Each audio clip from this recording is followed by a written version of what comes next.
대학 때 제가 제일 많이 사고 읽은 게 소설이에요. 왜냐하면 제가 전공이 국문학이었고, 저는 아까 지방에서 와서 형도 졸업하고 혼자 많이 있고 그래서 좀 외로웠습니다. 하여튼 소설을 뭐 여자친구도 없고요. 쉽게 안 생기더라고요, 여자친구가. 아직까지도 내 청춘을 돌아보면 왜 그랬을까, 풀리지 않는 그런 게 있어요. 여기 이거 한다고 독한 습관, 여기서 청춘으로 돌아가면 뭘 하고 싶냐 이런 질문을 했는데 그 영상에 안 나왔는데, 그때 내가 대답을 뭐 했냐면 순간적으로 그런 대답이 나오더라고요. 그때로 돌아가면은 많은 여인들에게 가서 좋아한다고 말하겠다. 왜냐면은 내가 아무리 봐도 예전에 내가 이렇게 연애를 못한 거는 좋아한다는 말을 잘 못해서 못한 것 같아요.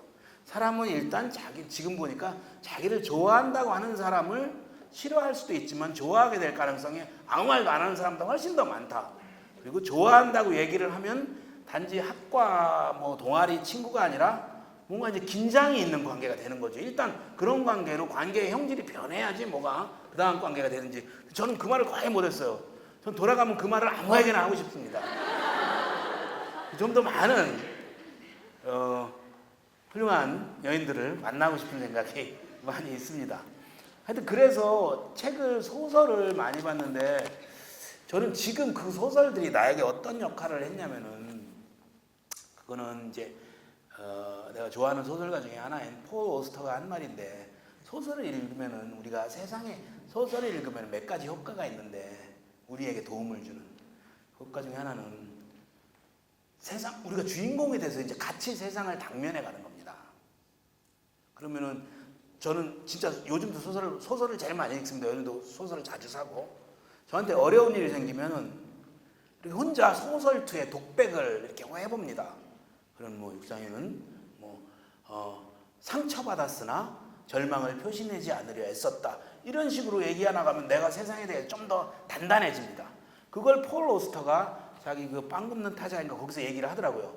그 독백을 따라서 우리는 같이 세상을 대면해 가는 거다, 소설을 읽으면은. 그게 소설의 가장 큰 장점 같습니다. 외롭지 않고요. 뭔가 세상을 그렇게 자기를 객관화시켜서 좀 더 자꾸 그 사태를 대면하는 것들을 혼자 중얼거리고 머릿속에서도 소리를 내서 뇌까리다 보면 세상을 대면하는 게 훨씬 더 단단해지고요.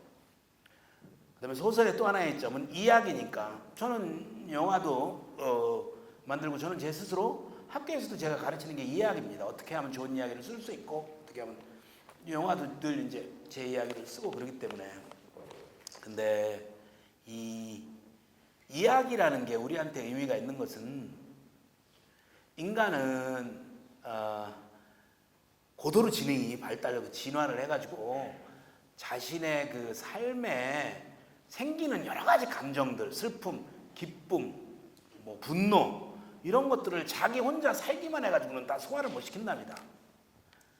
이야기를 통해서 그걸 소진시키고 다시 삶으로 복귀해야 된답니다.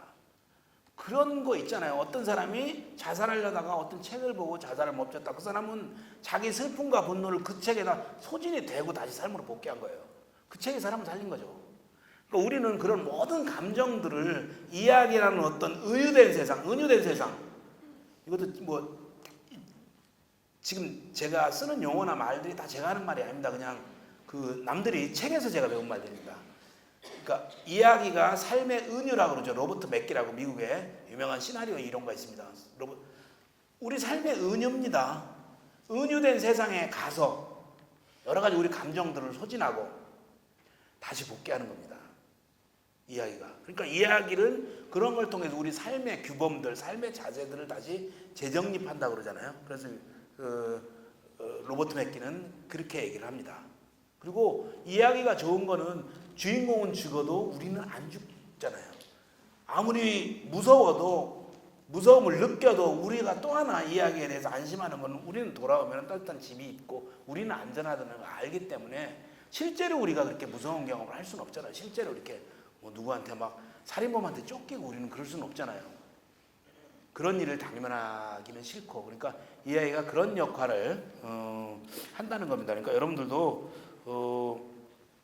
소설을 많이 읽으면 좋을 것 같습니다. 다음에 제가 저의 개인적인 독서 습관에 대해서 조금 얘기를 하겠는데, 저는 제가 옛날에 한국일보에다가 칼럼을 한 2년 동안 쓴 적이 있습니다. 나는 칼럼을 쓸 수가 없다. 나는 뭐 누구처럼 일관된 생각을 가지고 있는 사람도 아니고 한국일보에서 아무렇게나 써라. 쓰고 싶으면. 그래서 진짜 아무거나 썼습니다. 왜 고속도로 버스 전용 차선을 위반하는 차를 단속하지 않는가 이런 것도 쓴 적이 있고요. 타블로는 과연 스탠포드를 나온 게 맞는가 틀린가 이런 것도 쓴 적이 있어요, 제가. 그래서 타진료에서 굉장히 저를 좋아했었어요. 타블로는 원더걸스는 미국 진출했는데 내가 보니까 원더걸스 미국 진출한 게 아니고 아무것도 아니더라 썼다가 학교로 와서 애들이 시위하고 그래서 원더걸스 팬들이 그러니까 아이돌은 쉽게 쓰면 안 되더라고요. 나 개인 메일로 몇백 통이 당신은 뭐가 잘나서 그런 걸 쓰냐 뭐 이런 식으로 애들이 그래가지고 다음부터는 그런 걸 안 쓰기로 했습니다. 그때 내가 쓴 거 중에 우리 아이가 그때 고등학생이었는데 기숙사에 있는 학교를 다녀서 자주 못 봐서 제가 스테판 찌바이크라는 전기 작가 굉장히 제가 좋아하는 작가가 있습니다. 그 사람이 마리아 테레지에라는 마리 앙뚜아네트 뭐 이런 소설을 쓴 적이 있어요. 프랑스의 루이 14세의 부인 앙뚜아네트에 대해서 전기를 아주 잘 씁니다. 그분의 그 현실적인 취재하고 그 글을 쓰는 능력을 내가 굉장히 좋아하는데 그분 소설을 읽으니까 그 앙뚜아네트 엄마가 마리아 테레지아라는 유럽의 여제가 프랑스에 가서 자기 딸이 못 믿어오니까 11개의 행동 규범을 적어서 보냈어요. 궁중에서 사치하고 말고 뭐 그런 걸 읽고 제가 칼럼도 쓸 게 없고 그래가지고 기숙사에 있는 아이에게 11개의 행동 강령을 적어서 보냈어요. 몇 가지가 있는데 뭐 제가 느낀 것들 그 중에 하나가 시험 보고 뭐 굉장히 기숙사에 있는 학교니까 막 늘 시험 있고 공부에 바쁘죠. 그래도 항상 읽을 거를 갖고 있어라. 읽을 거만 갖고 있으면 화장실에서 읽든지 잠자기 전에 조금이라도 읽을 수 있으니까 항상 읽을 거를 갖고 있어라. 뭐 그런 구절이 있어요. 그러니까 저는 그 칼럼이요. 근데 그 뒤에 서울시 교육청 뭐 이래가지고 서울시 교육청에서 전 고교에 배포하고 그랬어요. 굉장히 막 11개. 여러분들 한번 찾아보세요. 굉장히 여러분들 자녀들이나 뭐 몇 가지 있습니다. 뭐 음악을 많이 들어라도 있고요. 고등학교 시절이 뭘 준비하는 시절이 아니고 그 자체로 인생에서 가장 빛나는 시절이니까 그러니까 뭘 준비한다고 생각하지 말아라. 뭐 이런 구절도 있고 특히 내가 아주 아까 절실했던 거 우리 아이에게 남녀공학에 다니니까 친구를 많이 봤는데 특히 이성 친구들과 친하는 방법을 배워라. 왜냐면은 이성 중에 우리 세대는 이성이랑 잘 안 돼요. 왜냐면 어릴 때부터 떨어져 있었기 때문에 남자는 여자 보면 굉장히 쑥스럽고 이성 중에 한두 명과는 결혼을 하겠지만 한두 명, 뭐 3명 이렇게 근데 그 중에 굉장히 많은 사람과 이제 같이 일해야 되잖아요. 근데 그걸 자연스럽게 이성과 못 지내면은 일에서 능력이 떨어지는 거더라고요. 지금 제가 보니까.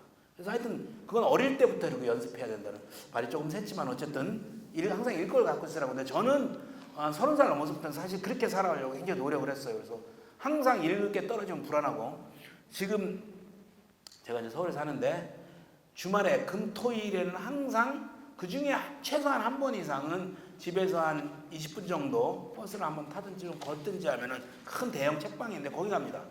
대형 책방에 가서 제가 교수인데 교수 중에서 안 그러는 사람 많아요. 교수 중에서 자기 전공서적만 보는 사람들 많습니다. 아주 무식하죠. 전공서적만 보고 있으니까. 응? 근데 그러니까 저는 제 전공과 관계없이 폭넓게 책을 봐야 된다고 생각해서 항상 책방에 갑니다. 책방에 가서 시간을 보내고 그다음 책을 많이 옛날처럼 사진 않아요. 뭐 한 권, 두 권. 근데 가면 제일 먼저 베스트셀러 뭐 이렇게 걸어놓은 걸 한번 쭉 봅니다. 왜냐하면 어떤 책들이 그건 제가 영화를 하기 때문에 어떤 책들을 사람들이 좋아하고 있는가 그것이 사람들의 생각의 흐름이라는 생각 들어서 보고 그다음에 저는 이제 인문학 책도 보고 소설 책도 보서 국내 소설, 외국 소설 제가 나오면 꼭 사는 작가들이 있습니다. 예를 들면 미국 작가 존 그리샴 소설은 저는 나오면 항상 삽니다. 그 사람만큼 나의 시간을 잘 책임져주는 사람은 없었거든요. 뭐 그 사람 책은 그리고 이제 그 사람 책은 오래 보관할 책은 아니라 읽고 반드시 누구한테 줍니다. 읽어보라고. 뭐 그런 소설 이렇게 쭉 가서 무라카미 하루키 책도 전 꼭 사서 소설 새로 나오면 읽습니다.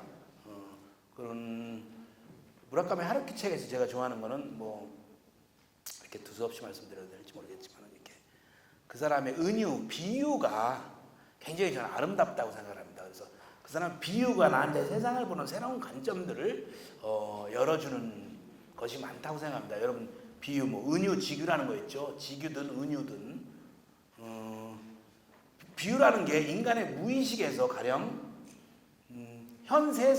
현재 보는 어떤 현상이나 사물을 다른 걸로 비교하는 거잖아요. 그것이 그 사람의 세계입니다. 하루키 비유 중에서 제가 좋아하는 이런 비유가 있습니다. 장마전선은 뭐 어디 동진화해에 걸려서 더 이상 오지 않고 있다. 상심에서 토라진 연인처럼 뭐 이런 비유들을 저는 굉장히 좋아합니다. 그런 게 너무 아름답다고 생각합니다. 무라카미 하루키는 굉장히 그런 비유들을 잘합니다. 또 아버지가 이렇게 점점 치매를 앓다가 이렇게 돌아가시는 거를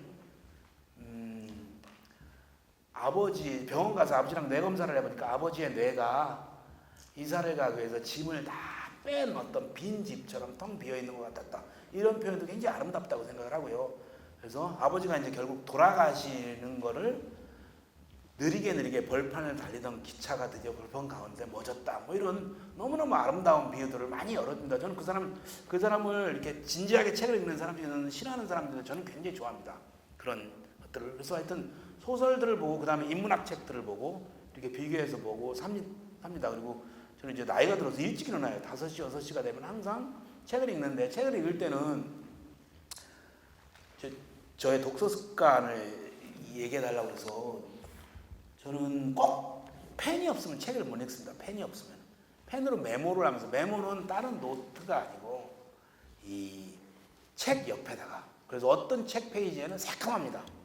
그러니까 점점 사람이 지혜가 늘어나는 거는 책의 메모 내용이 많아집니다. 왜냐하면 어떤 때는 그 책을 쓴 사람의 생각과 내가 다를 수도 있고 그런 생각. 어떤 거는 번역이 틀린 것도 있습니다. 그럼 번역 틀린 거 메모도 해놓고요. 어떤 때는 내가 모르는 말도 있습니다. 내가 모르는 말 그런 거는 메모해놓고 사전도 찾아보고 그럽니다. 가령 제가 영화 감독의 대학 교수의 뭐 국문학 전공자의 그런데도 아직도 굉장히 평범한 말들을 정확하게 뜻을 모르고 써왔던 것들이 많더라고요. 가령 얼마 전에 이 어떤 상장에 여러분들 두서의 성적으로 입상을 하였기에 상장을 수여하고 이런 거 많이 하잖아요.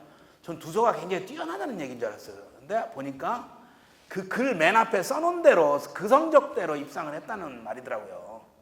두서의 성적으로 두서 문서의 맨 앞에 그러니까 문서의 맨 앞에 누구누구 뭐 무슨 학생부 수영부 금상 이렇게 써놓고 가면 위 학생은 뭐 두서의 성적 문 앞에 있는 성적으로. 근데 나는 그게 그 자체로 그냥 뛰어난 의미를 가지고 있다는 줄 알아서 작지만 저는 큰 깨달음이라고 생각합니다. 이렇게 언어를 자기 뜻대로 하나하나 알아가는 것이 나중에 글을 써도 잘 쓸 수 있는 거죠. 하여튼 저는 그래서 메모를 굉장히 많이 하는데 어떤 때는 그 생각이 너무 많이 나서 어떤 책들이 나에게 어떤 안 좋은 기억을 불러일으키면 굉장히 고통스러워지는 경우도 있습니다. 그리고 그러다가 메모를 하다가 또 어떤 때 책을 읽는 집중력은 컨디션, 자기의 바이오리듬과 정확히 같이 갑니다. 가령 저는 매일 책을 읽는데 이건 우리 집사람이 아는데 우리 집사람은 책을 별로 안 읽습니다. 텔레비를 많이 봅니다. 오늘 사회자님을 저는 잘 모르는데 우리 집사람은 굉장히 잘 알더라고요. TV에 많이 활약을 하시는 분이라고 이따 갈 때 꼭 사진을 찍어오라고 그러더라고요. 우리 집사람이 굉장히. 근데 그 자기 바이오리듬이랑 인터넷 바둑을 저는 가끔 두는데 일단인데 바둑을 어떤 때는 술 먹고 집에 와서 잠이 안 와서 가끔 제 방에서 이렇게 바둑을 두면 꼭 집니다. 꼭 져요. 그러니까 바둑이 가장 마음이 편안하고 맑을 때 바둑이 강해지더라고요. 마음이 불안하고 이럴 때는 바둑이 늘 지더라고요. 인터넷에서. 그런 거랑 책도 똑같아요. 마음이 불안하면 잘 안 읽힙니다. 어떤 평안하고 어떤 이런 순간에 대한 책들이 많이 읽히지. 그러면 책들이 잘 안 읽히고 바이오리듬이 떨어졌다 싶으면 전 동네 목욕탕에 반신욕을 합니다. 동네 목욕탕이 무슨 그냥 재래식 목욕탕인데 반신욕으로 특화된 목욕탕도 아닙니다. 그냥 아저씨들. 저만 목욕탕에 여러분 탕에 가면은 이렇게 바닥이 있고 한 군데 걸터앉는 데 있잖아요. 거기가 딱 반신욕 깊이에요. 저는 거기다가 놓고 이렇게 큰 목욕탕 그릇을 놓고 거기다 책을 놓고 책을 봅니다. 한 30분쯤. 그러면은 저는 반신욕을 왜 좋아하냐면은 이 혈액순환이 되면서 뇌가 무슨 저 스님들 득도하듯이 쪼개지면서 엄청난 능력을 발휘합니다. 너무너무 제가 시나리오를 늘 쓰는데 지금 최근에 시나리오를 하나 쓰는데 시나리오에 어려운 아이디어 같은 것도 책보다 거기서 깨우친 적이 굉장히 많고요. 책을 반신욕을 하면 책을 2페이지 이상 못 봅니다. 왜 못 보냐면 너무 생각이 많이 나가지고 책을 계속 읽을 수가 없어요.